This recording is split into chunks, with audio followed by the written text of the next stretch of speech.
যাকে চোখে দেখি না, যার রূপ দেখি না, সেই নাম একবার হৃদয় দিলে আমার হৃদয় যেন পাথরটা গলে একবার এই দুই চোখ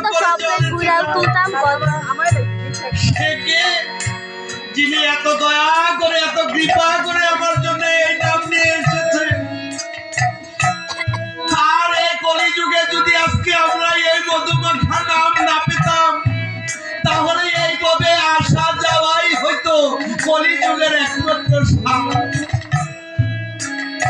আর আজকে আমরা এত সুন্দর প্রেম পেতাম একমাত্র এই রাধা মাধবের প্রেম। আমার বৈষ্ণব আচার্য যিনি অদ্বৈত প্রভু, তিনি কৃপা করে এসেছেন, আর সাথে এই বৈষ্ণবীয় প্রেমটা যে বিলিয়েছেন তার নাম হলো আমার নারদ। সেই নারদ যদি কৃপা না করতেন তাহলে এই মধুমাখার নাম আজকে আমরা পেতাম। আর কে ছিল? নিত্যানন্দ প্রভু। আর কে? হরিদাস, যিনি স্বয়ং ব্রহ্মা। হরিদাস নাম ধরে জগৎকে উদ্ধার করতে এসেছে। তাই মহাপ্রভু দুইজনকে আদেশ করেছেন, শোনা শোনো নিত্যানন্দ, শোনো হরিদাস, সর্বাগ্রে আমার আজ্ঞা করো প্রকাশ, প্রতি ঘরে ঘরে গিয়া করো এই ভিক্ষা। আগে নিজে কহ কৃষ্ণ, ভজ কৃষ্ণ, তারপরে কৃষ্ণ নাম জগতে মিলে দাও। আমার প্রভু কত দয়া! আমার প্রভুর দয়ার কথা কি আর বলে শেষ করা যাবে? আমরা সবাই নৌকা বিলাসের কথা জানি, শুনেছি। সুরানা না দিলে নাকি ভগবান পার করে না, কিন্তু আমার দয়াল দিতা,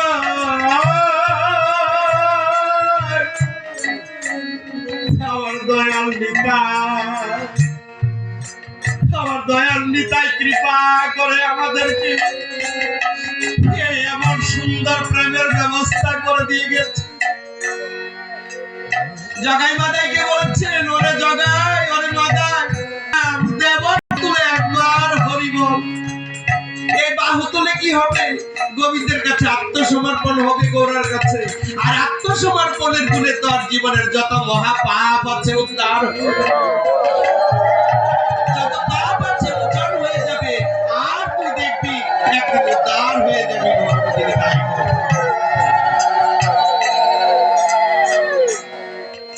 দেখেন কি বল, এই যে হরিনাম, এই যে মধুমাখা নাম, আপনি যদি বৈষ্ণবত্ব প্রেম যদি আপনার মাঝে জোগাড় না করেন, তাহলে এই মধুমাখা নাম আপনার জীবনে কোনো কাজে আসবে না।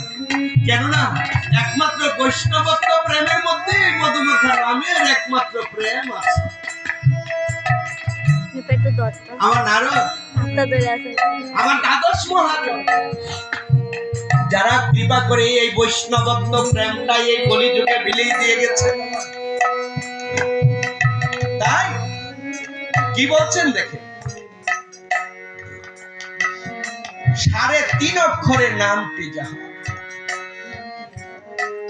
এই বৈষ্ণব নামটা লিখতে গেলে 3.5 অক্ষর। দেখেন না একবার, আপনি যে বৈষ্ণব নাম ধরেছেন, আপনি এই অক্ষরটির ভিতরে আছেন কিনা? কি বলছে?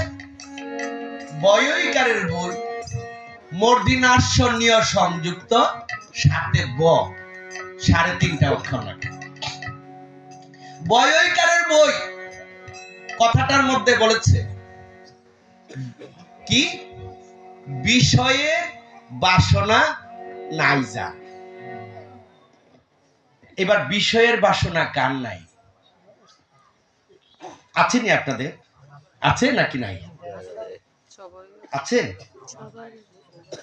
দেখেন, বৈষ্ণব হইতে 3.5 অক্ষর, এই 3.5 অক্ষরের অর্থের মধ্যে আপনি আছেন কিনা? বয়ইকারের বই, বিষয়ের বাসনা নাই যা বই, মূর্ধন্যাস্বরীয় সংযুক্ত, মানে বলছে কি? বলছে ত্রিনাদুপি সুনিচন তরুরীব সহিষ্ণুনা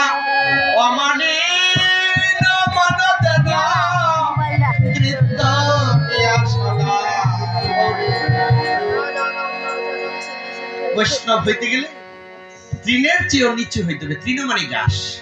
ঘাসের মধ্যে একটা জুতা দিয়া, চটি দিয়া, পাও দিয়া পাড়া দেন, ঘাসটা প্রথমে নত হবে।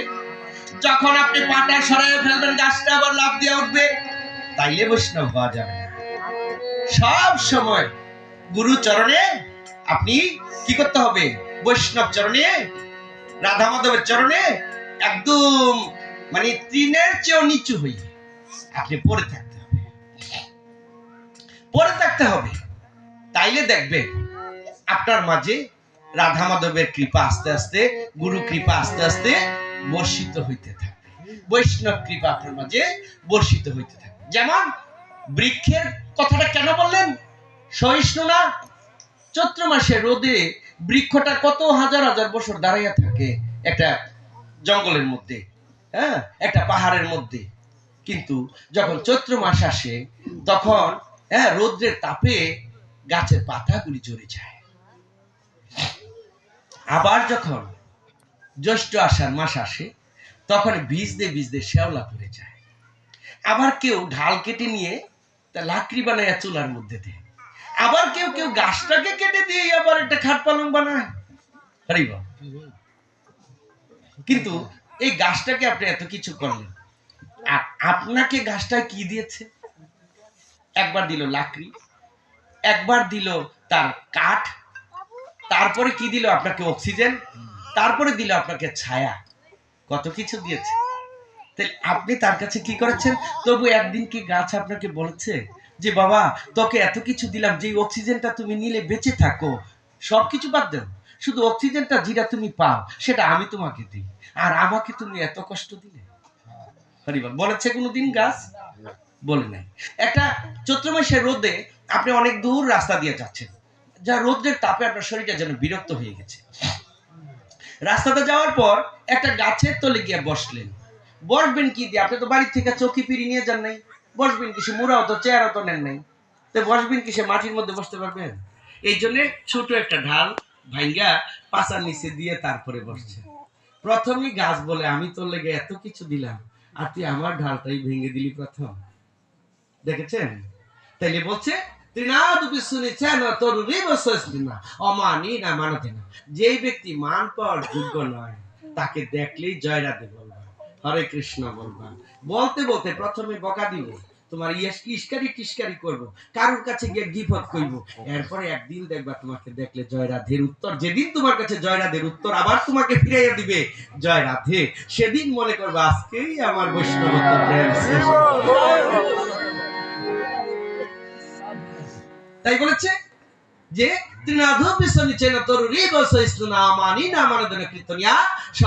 এই তত্ত্বটা লেখছে মর্দিনা শনিয়া সংযুক্ত। তাই তোমার দেখো তো তোমার মাঝে এই বৈষ্ণবত্ব দাসত্ব প্রেম আছে কিনা। তারপরে বলছে মনকে বসে আনা হয়েছে। দেখেন তো আমরা এখানে বসে আছি, ভাগবত পাঠ শুনছি, যা শুনলে ভগবতী পাঠ পাওয়া যাবে, গোবিন্দের কাছে যাওয়া যাবে। এই মানব জন্মের আসা যাওয়া, জন্ম মরণ, ভববেদী, ভবরোগ দূর হবে, কিন্তু সেই নাম শুনতে এসে আমার মনটা এখানে নেই। আপনি মনে মনে ভাবতেছেন কেউ কেউ এই আসরে আছেন, আয়া বললাম গুসাই ভাট শুনতাম, ভাটটাও ভালো লাগতেছে, শুনতাম মন চাইতেছে, কিন্তু আবার এই সুরেশ যে উৎপাদ বাড়ছে কোন সময় গরুটি আমি লয়ে থাকে।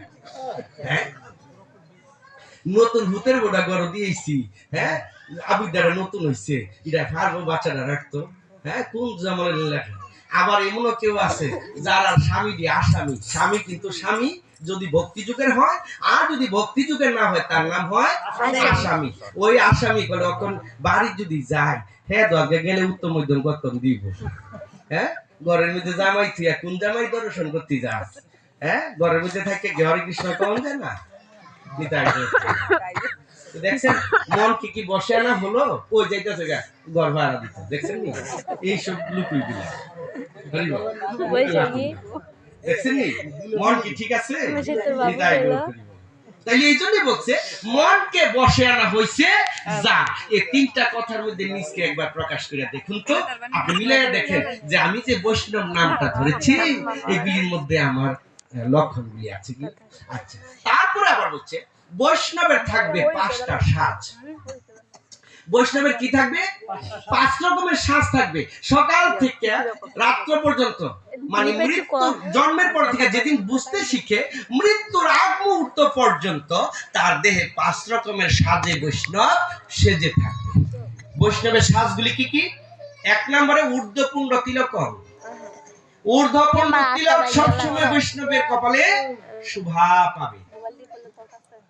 2 নাম্বার তুলসী মাল্যম। বৈষ্ণবের গলায় 1 থেকে 5 পেজ পর্যন্ত তুলসীর মালা গলাটার মধ্যে শোভা পাবে। কয় পেজ বললেন? 5 পেজ।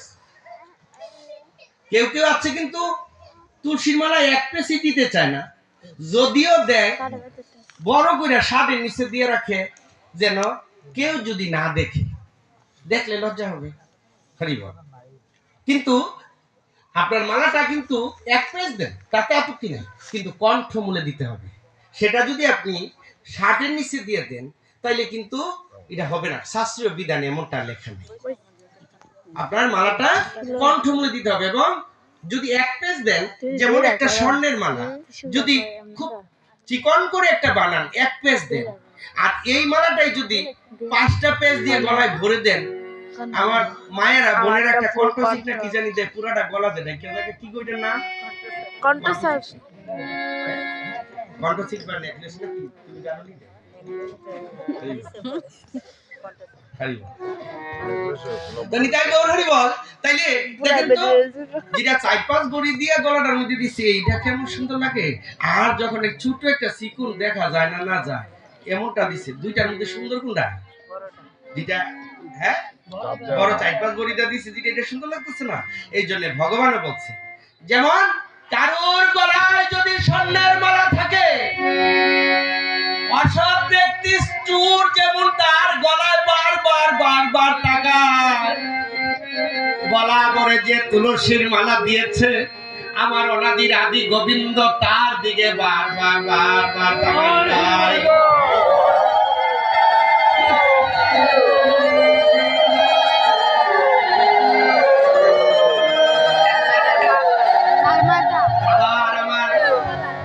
দেবাদিদেব মহাদেবকে একদিন মা পার্বতী জিজ্ঞেস করেছিল, ওগো দেবাদিদেব, যে ব্যক্তি তুলসীর মালা গলায় দিল না কলিযুগে, তার গতিটা কি হবে? বলল, তুলসীর মালা যে না দিল বলে, ও পার্বতী তাকে জানিয়ে দিও, বৃথা জনমটা তার গেল। এই তার এই মানব জনমটাই নাকি বৃথা যায়, যার গলায় একটা তুলসীর মালা দিল। হ্যাঁ, এখন আমাদের এই সমাজে কিছু কিছু লোক আছে তুলসীর মালা গলায় ধারণ করে। তারা বলে কি, যে আমার গুরুদেব ওই তুলসীর মালা দিছে না, আর আমি তুলসীর মালা কেন দেব? হরি বল। তাই এটা কিন্তু শাস্ত্রের সিদ্ধান্তের কথা নয়।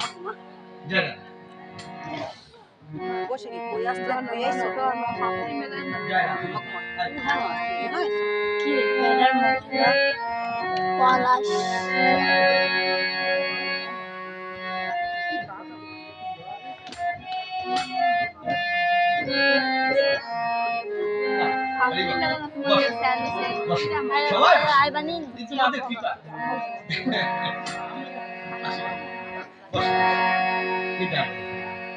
এইবার আপনাদের কাছে আমার অনুরোধ থাকবে একটা কথা। দেখুন, আপনার গুরুকে ধাক্কা দিয়ে আপনি কথা কোনোদিন বলবেন না। কেন জানেন তো? আপনার গুরুদেবটা যদি ভজন মার্গের গুরুদেব হয়, উনি বাতাস দিয়ে উইড়া দিতে পারে, আগুন দা হাইটে দিতে পারে, আগুন খাইয়ে ফেলাইতে পারে। উনি সাধন ভজন কইরা উনি যদি গলায় তুলসী মালা নাও দিয়ে থাকে, উনি যদি ভিতরে যদি ওনার তুলসী মালা থাকে এবং নামে যদি ওনার দেহটাকে পুইরা রাখে, তাহলে ওনার সাথে আমার ধাক্কা দিলে কি হবে? হ্যাঁ,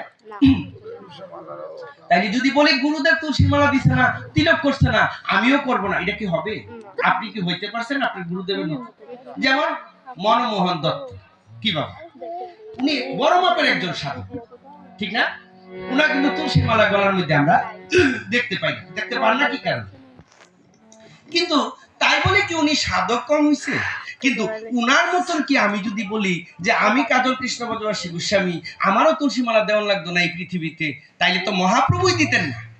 কি এই যিনি এই কলিযুগের কর্তা, যিনি এই যুগকে জীবকে উদ্ধার করতে এসেছেন, তার নামটা কি? গৌরাঙ্গ মহাপ্রভু। সেই মহাপ্রভু আমার চৈতন্য দেব, তিনি দেখেন সুন্দর করে উনি দাদর সঙ্গে তিলক করে রেখেছেন, গলায় তুলসীর মালা দিয়েছেন, আর নামের মালা নিজে জপন করছেন, গেরুয়া বেশ পরেছেন, শিখা রেখেছেন। কি বাবা এটি নাই আমার মহাপ্রভু আছে তো? তাকে এই জীবকে যদি যুগকে যদি উদ্ধার করতে মহাপ্রভু এসে তিনি নিজে যদি এই আচরণ করে যদি বলতে পারেন যে আমার আচরণ সকলেই ধরো, এবং এই আচরণ যে ধরবে সেই আমার ধর্মের পথে চলবে, তাইলে কি আমরা মহাপ্রভু যিনি অনাদিরাদি গোবিন্দ উদ্ধার করতে আসছেন তার কথা শুনবো, নাকি কেউ পাশের ঘরের একজনে মুচার ভাবে কইছে হ্যাঁ জীবনে সরসরে কখন জানে না ভক্তি যুগের, তার কথা শুনবো? বলেন তো দেখি, কার কথাটা শুনবো? মহাপ্রভুর কথা শুনবো। তাইলে আপনারা আপনার গুরুদেব দিচ্ছেন এই কথা কয়ে গুরুদেবকে কখনো ছোট করবেন না, গুরুদেবকে সবসময় ঊর্ধ্ব মার্গে রাখবেন। কিন্তু তাই বলে আপনি অবশ্যই তুলসী মালা দিবেন। আর যদি বলেন গুরুদেব দিচ্ছে না, আচ্ছা আপনি কি গুরুদেবকে কখনো জিজ্ঞেস করেছেন যে গুরুদেব আপনি তো কোনোদিন দেন নাই, আমি দিতে পারবো কি পারবো না? যদি গুরুদেবকে এখন পান জিজ্ঞাসা করে, তাহলে উনি তো আপনাকে অবশ্যই বলবে বাবা আমি দিতে পারছি আর না পারছি তুমি দেখো, তুমি দেখো। হরি বল। তাইলে এই জন্য গুরুদেবের কথাগুলি আপনারা এভাবে ধাক্কা দিবেন না গুরুদেবকে। আবার কিছু কিছু গুরুদেব আছে যারা শাস্ত্রের সিদ্ধান্ত মানে না, যারা নিজেরা মন গড়ার মতো চলে। ভাগবত কিন্তু হরেক রকমের কথা বলছে,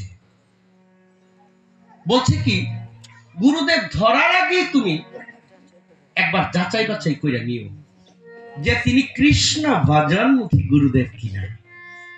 যদি কৃষ্ণ ভজনমুখী গুরুদেব হয় তাহলে সে কোনদিন তোমাকে গুরু নামের কথা, ভজনের কথা, সন্ধ্যারতির কথা, তিলকের কথা, মালার কথা, রাধা মাধবকে নিত্য ভোগ নিবেদন করে তার প্রসাদের কথা কোনদিন গুরুদেব নিষেধ করবে না। এই জন্য বলছে অবৈষ্ণব হইতে দীক্ষা লও যদি, আবার বৈষ্ণব গুরুদেবের কাছে দীক্ষা লইতে শাস্ত্রে আছে বিধি। কারণ যে গুরুদেব নিজেই মাছে, মাংসে, পেঁয়াজে, রসুনের, ডিমে, মদে, বিড়িয়ে, গাঁজায় পড়ে থাকে, সে কখনো নিজেই আচরণ করে না। আবার সে কোন শিষ্যকেও কোনদিন ভগবানের আচরণের কথা বলবে না। বলছে যদি এমন অবৈষ্ণব গুরুর কাছে যদি ভুলে কখনো দীক্ষা নিয়ে থাকো তাহলে দয়া করে তাকে পরিত্যাগ করে আবার একজন বৈষ্ণব গুরুর কাছে দীক্ষা নেয়। কেন? যে সে তো তোমাকে নিজে কানা হয়ে বসে আছে। ওরে এক কানা কয় আরেক কানারে চলো এইবার বব পারে, যে নিজে কানা পাচ্ছি না সে শিষ্যকে কিভাবে ভব নদী পার করিবে। শাস্ত্রের বিধানগুলি বলছে, আমি কিন্তু নিজের মন গড়ার মতো বলছি না। আবার শাস্ত্রে বলছে একবার গুরু বলি করিয়া স্বীকার, সেই গুরুকে যদি করো পরিহার, সেই নরনাম যদি দেহ ত্যাগ করে কোটি কল্পকাল সে নরক ভোগ করে। তাহলে শাস্ত্রের সিদ্ধান্ত এমন লেখা আছে গুরুদেব ধরার আগে তুমি 100 বার যাচাই করো যে তিনি কৃষ্ণ ভজনমুখী গুরুদেব। যদি তিনি কৃষ্ণ ভজন করেন, যেমন এটা এইটাই করেন না, এটা দোলা থাক থাক এগুলো থাক। কোন ভক্তেরা বাসনা করে দিয়েছে ভাগবতের এখানে একটা আগে ওই আমার রাধা মাধবের কাছে ধরাই দিয়েছে। আচ্ছা আচ্ছা ঠিক আছে বাবু।